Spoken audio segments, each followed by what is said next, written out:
Welcome back, everybody. It's your time to EdUp and the EdUp Experience podcast, where we make education your business. And we're doing that here at Jenzabar Jam in beautiful Orlando, Florida, the Gaylord Palms Resort.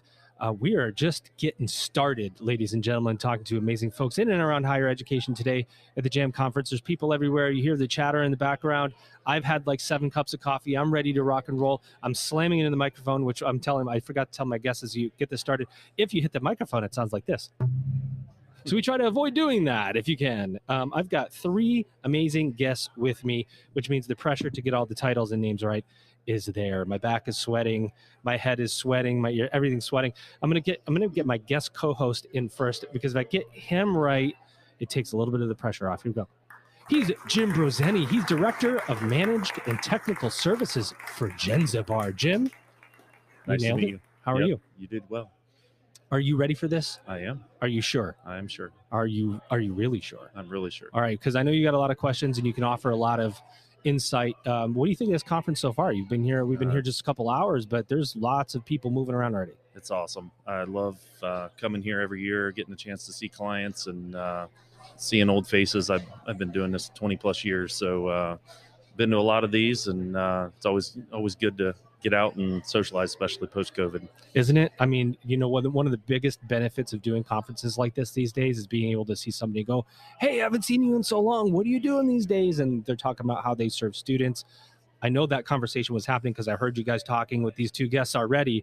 Let me bring in my first guest. She's Kelly Taylor. She's Manager of Systems and Projects at American International College.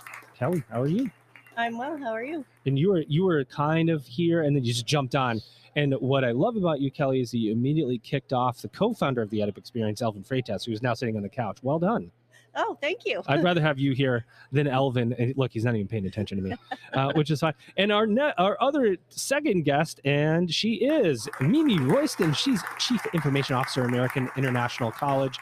I think I've gotten all the titles right. Mimi, how are you? I'm good. I've had coffee as well. I'm ready to go. And I love just what you said, being at a conference, the buzz, the energy, seeing people, seeing the partners at Jenzabar, some of the faces that we haven't seen in a couple of years because of the pandemic. We've only seen them remote. It's nice to be in person. 100%. That's disruptive agreement. That's what I like to call that button right there. Mimi, Chief Information Officer is one of the most critical roles ever, especially right now for a couple of reasons. Not only technology stack right now. I mean, by the way, AI. Yes. I don't even know if we need to go there. By the way, AI institutions are scrambling for AI policies. You're looking at technology stacks that could have changed already in the last 3 to 4 months. Implementations, change management, what the future holds because technology is changing so fast. Data privacy, cybersecurity, cyber attacks. I mean, what does the seat at the table look like for a CIO these days? And do you have the resources you need in this crazy world that we're living in? So the seat at the table looks like you wake up at night sometimes, you don't sleep as well. You really focus in certain areas as they're needed. And then you have to be flexible and ready to shift for the next need or the next emergency. Because they do happen. Yeah. And you've got to be strategic. You got to think long term. You got to be looking at what's going to happen 2 years, 3 years, 4 years down the road. So it's always fun, always interesting, always challenging. And I love a challenge. Kelly, talk about that, because eyes on the future, but eyes in the present, right? So one of the most important parts of being a CIO is having a team around you that can execute. I mean, how do you keep this all straight? How do you manage the services, work with Jenzabar, work with other clients, work with your internal stakeholders? Freeing up a CIO to be able to have eyes on the future takes a heck of a staff. It takes a lot of chocolate, coffee, and wine. Oh, see, I told you I was going to have my cheers button ready, but I lied. I wasn't. It's a challenging job, and as Mimi knows, we both love challenges. But we currently have best in breed institution, and it's 43 applications. So at any given moment, someone is freaking out, saying, "Help me! do this. And I'm like, where are you? Are you in or out? Jim, what do you think about technology these days? I mean, because as a Jenzabar has to manage what's coming at you Yeah. to be able to provide the services to a school in such a way that it makes sense for a CIO to implement it. Yeah. So you have to know everything that's going on in the ether. We do, yeah. It's very challenging, but we've got a great team that we work together with our clients, and we help to offload some of that worry that they have that their systems are going to be up and running, their infrastructure solid, the security's there, the fault tolerance and protection from ransomware and all the other nasty things that are happening on a daily basis. So we're helping institutions offload that, but then we're also focusing on the Jenzabar product updates. We do those daily. Yeah. So it's always been in all the years that I've been doing this, I used to help clients, hey, I need this server upgraded or I need this application upgraded. They would ask us to do it on a one-off, and because we do it every day. Yeah. The difference is if they have to go out and read the directions and figure out how to do it, and then they run into problems and they got to call support. It just made sense for Jenzabar to start offering our SaaS solutions to where, hey, we'll just take care of it for you. Yeah. We do it every day. We've got a great team, and they know all the ins and outs of the product, and if they need help, they've got product development and support and other people to reach out to get what we need to keep those systems up and running. Nailed it. Mimi, I want to talk to you and have you level set for us what type of students you're serving in American International College. Where is it? Who do you serve? How do you serve them? Great. And then I'm going to ask you about competing priorities in a little bit. Okay. American International College is in Springfield, Massachusetts. We are a first-gen college. We've always been. We have a long history. And we're over 50% first-gen, over 50% Pell eligible. Excellent. We have diversity that other colleges dream about. We have 24% African American, 23.5% Hispanic. We serve a real need in the atmosphere, right, in the nation. We're giving students that private college experience at a community college price with a little extra. Yeah. And we really care and take care of this type of student. We do wonderful things around diversity, and in fact, we include belonging in our mission and our strategic vision, because it's not just diversity, it's inclusion and belonging, that they have a home with us. Wow. Let's talk about competing priorities, both you, Kelly and Mimi. Recruitment. Got to have students. Keep the lights on. Tuition revenue, dependencies, but some of the other things we talked about, technology implementations, change management. One of the hardest.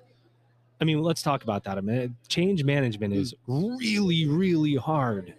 It's hard as a vendor. It's hard as an institution. It is just hard. And it's hard. You're like changing hearts and minds and self-confidence with change management, right? Mm-hmm. It's somebody that goes, I know how to do this. I have my way of doing it. I'm not going to say that we've always done it that way, because people don't actually say that out loud, but I'm thinking that we've always done it this way. So why should we change? That is a big priority, change management, and always is for IT departments. Can you talk about change management for us a little bit, the two of you? How do you manage it? Yeah. I'll tell you, we got very focused in the last 2 years as we started to look at what cloud vendor are we going to go to, so we can focus not on the hardware, but we could focus on delivering something to our students that really helps enable them, that makes navigating college easier for them, makes how they do certain processes in various offices integrated into a student platform that makes it that they have to-do lists, they have workflows, they know what documents are owed, how to process, and how to succeed. And so our plan is to build out these efficiencies in our offices to both with totally with our students in mind. How do we make it better for them? How do we make it easier? And how can we spend more time with them rather than downloading Excel files, uploading them here, waiting a day to get data from one system to another because we're a best in breed environment, now integrated all on the same platform and with a focus on our students. Right. Remember, Kelly, We fear change. Excuse me. we fear it. So I 100% agree with Mimi, and we really want to meet students where they live. And we want to give them a comprehensive dashboard to look at, a checklist, a one-stop shop, if you will, because right now we don't have that opportunity. So that's why J1 and our future focus is so important, because a checklist or a dashboard for a student or even their parents, if they want to look at it at midnight on a Saturday, go for it. And you've got it in one place versus now we have 7 different applications from admissions to our student accounts office, and it's very difficult to navigate. So to bring that all together, it is extremely important. And as Mimi said, that's one of our real focuses right now. And I think it's been really great that I do have the seat at the table. I'm on the president's cabinet. I know the priorities of the institution, and I know the students we serve. And so we looked at, we have to change, we have to transform, we have to rethink. So many people have upgraded systems or built systems on top of these old systems that were in place in the 80s, the 90s, right? It's a new era. Yeah. We need to build from scratch. We need to transform. We have to think differently.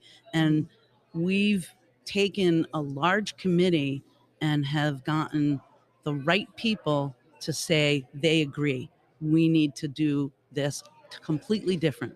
When you get the CIO at the table and the CIO can see the student journey through the student's eyes, it helps communicate back to your product and services vendors to say, Jenzabar in this instance, to say, this is what our students need. So can you make this work for us? Isn't that an important perspective for you as you build this out, Jim, as you move from hosted to the cloud? I mean, you have to ease, right? Yeah, there's a number of things that, as we evaluated what our client needs are, as far as access to data, third-party integrations, how are we going to build our cloud environment so that it still supports a lot of the things that they want to do? The other thing I'll say is, as a parent, I've got one that just graduated, from one of the Jenzabar schools.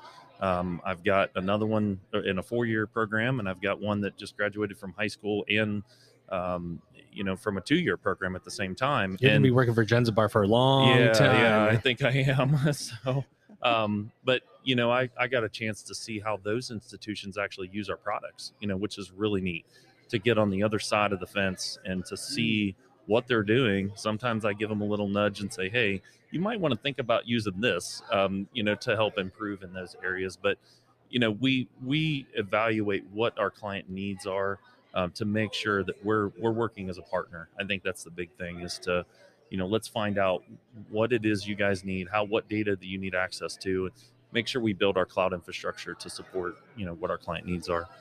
That's a fact. That's a fact. Why go to the cloud?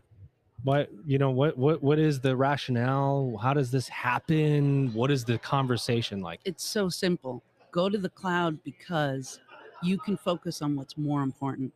And what's more important is developing and building our system for our students and being there and spending time with our students. Agreed. And to speak to something Jim said earlier, we don't need to know everything, every little pocket of the Jenzabar platform.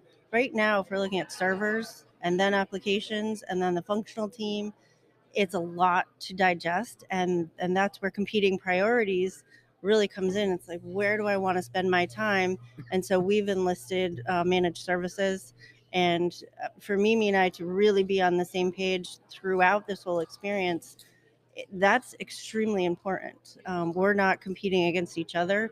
We're working together to reinforce the needs, and we can have those communications with Jenzabar and how to assist. And so it's so important to have that partnership and say, I am not doing this refresh.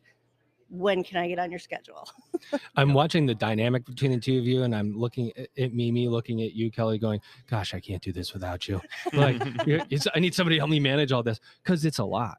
It's a lot. I know this. I work at a university myself and working with IT. So there's just so much coming at me. I work in enrollment, marketing, and online just to manage the couple of systems that we have. When you're talking about moving to a cloud or you're implementing a new system and you're working with, there's just so much. And people typically try to set systems up identically to what they had before. Yeah. That's not. Isn't that true? Like, Absolutely. this is the True. way it's worked. Can you make it work like this? And somebody has to go, no, we're not doing that. We're getting off And that that's- crazy train. Yeah. Right? Is that Yes. you that goes, right? Yeah, But as a CIO, though, it's hard to know the intricacies of every other department, right? Nobody knows the intricacies of every single department. You do. Kelly Yes. does. So you get to go, you can't do that. We're not doing that. Right. And is that hard for people to hear? Is that a part of change managers say, we're not going to set it up the way you want to set it up? We have to set it up for the future. And it's going to make you really uncomfortable for a little while. That it's something Mimi and I have been talking about actually for the past couple of days being down here. We got here yesterday, and one of the most critical items on our list is, what's your end goal? But then what is your policy? And we can find ways to get to your end goal in a lot of different ways, and we can show you some options, but they're probably not what you're used to. So having folks step outside of their comfort zone, or this is what we've always done, they are uncomfortable situations. And I had to walk Mimi through, Mimi, if I may, I had to walk Mimi through a form build that we were doing on my AIC or JICS. And she's like, why do you need to know this? And I said, do you want your end goal? She said, yes. I said, then please answer the questions. And so we went through 2 or 3 months of building through a project. And she's like, did you put everybody through this? And I said, yeah, I have to ask all those questions.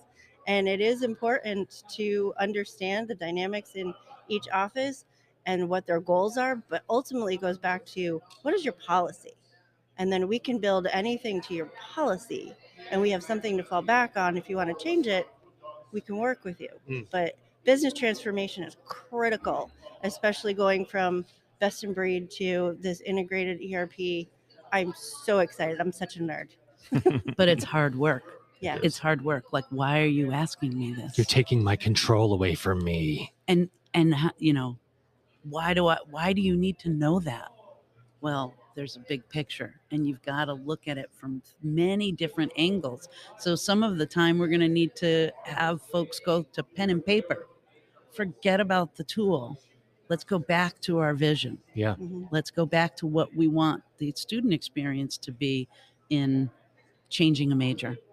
Jim, is that how you build, how you communicate solutions? Like, go back to pen and paper and let's rebuild it from scratch? Well, I mean, a design spec is critical. You know, whether you're writing code or you're developing policy, you know, I spend a lot of time on that internally. You know, it's okay.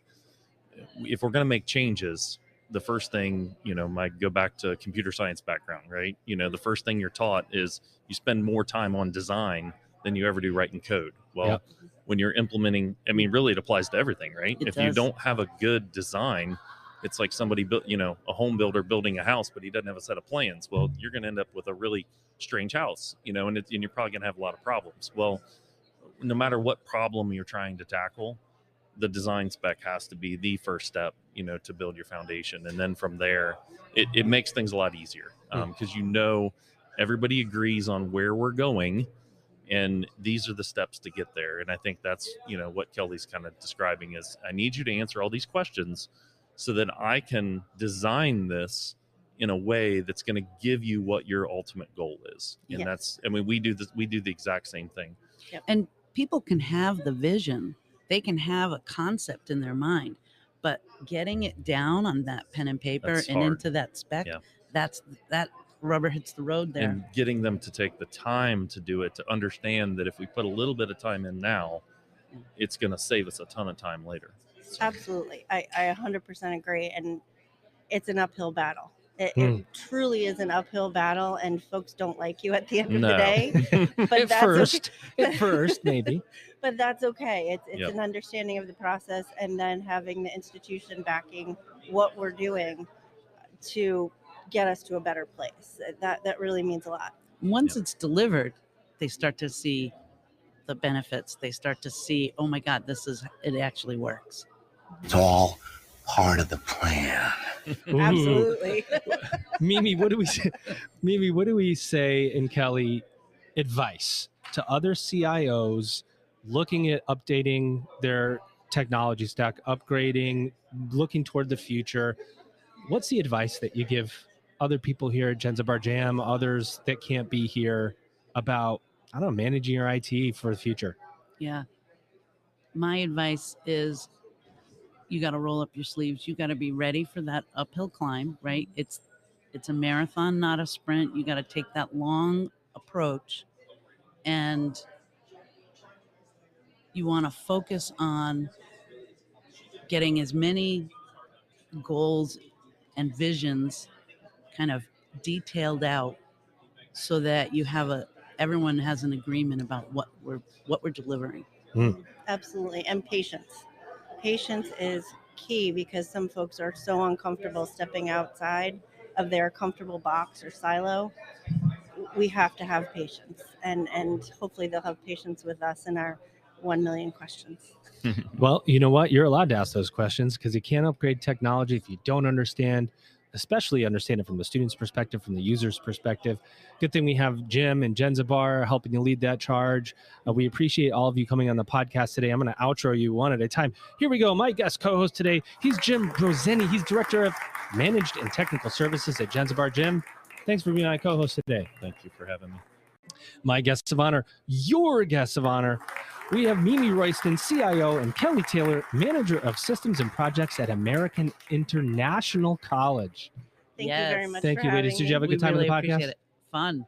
Good. I'm glad you had fun. Jim, you had fun? Yes. Ladies and gentlemen, you've just EdUp'd.